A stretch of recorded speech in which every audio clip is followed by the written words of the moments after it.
సుల్తానాబాద్ పురపాలక సంఘం ఆధ్వర్యంలో 60 లక్షలతో కొనుగోలు చేసిన చెత్త సేకరించే ట్రాలీలు, ట్రాక్టర్లను మహిళా సంఘాల సభ్యులతో ఏర్పాటు చేసిన స్కూల్ యూనిఫామ్ తయారీ సెంటర్ను స్థానిక నాయకులు, అధికారులతో కలిసి ప్రారంభించిన పెద్దపల్లి ఎమ్మెల్యే విజయ రమణారావు.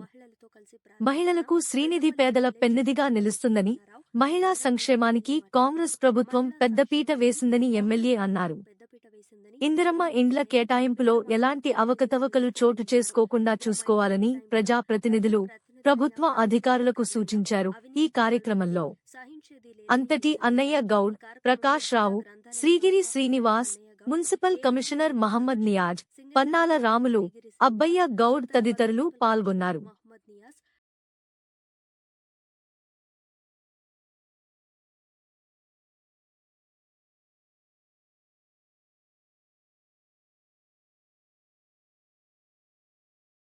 ఒకసారి అటు ఒకసారి ఇటు చూడుంటాను ఇక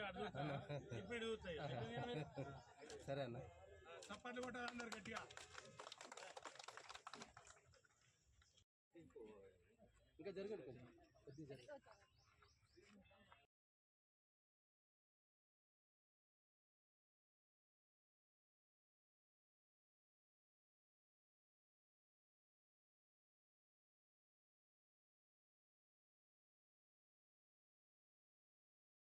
ఒకటెనక ఒకటి అవన్నీ కూడా అమలు చేస్తామని చెప్పింది.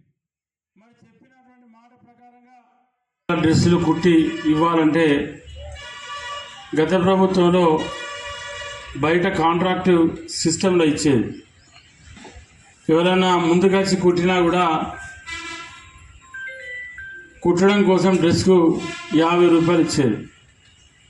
ఇవాళ మన ప్రభుత్వం రేవంత్ రెడ్డి గారి నాయకత్వంలో 25 రూపాయలు పెంచి ఒక్క డ్రెస్కు 75 రూపాయలు ఇచ్చే విధంగా చేయడమే కాకుండా ఇవాళ సుల్తానాబాద్ పట్టణానికి సంబంధించి సుల్తానాబాద్ ఐబీ ఆఫీసులో కూడా ఈ కార్యక్రమాన్ని ప్రారంభించుకున్నాం.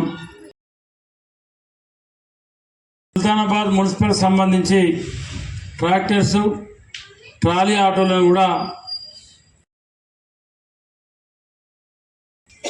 వాటిని కూడా దాదాపు 40 లక్షలతోని 4 ఆటోలు, 22 లక్షలతోని 2 ట్రాక్టర్లు అంటే దాదాపు ఈ ఐబీల్నే ప్రారంభించుకున్నాం. ప్రభుత్వం ప్రవేశపెడతా ఉంది.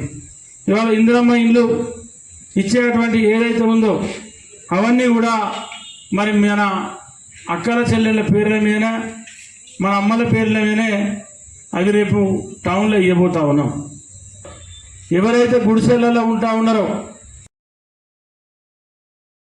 ఫస్ట్ విడతల వార్డుకు 10 కానీ ఇచ్చే ప్రయత్నం చేస్తూ ఉంటారు. 400 SFT ఇల్లు, 400 స్క్వేర్ ఫీట్ల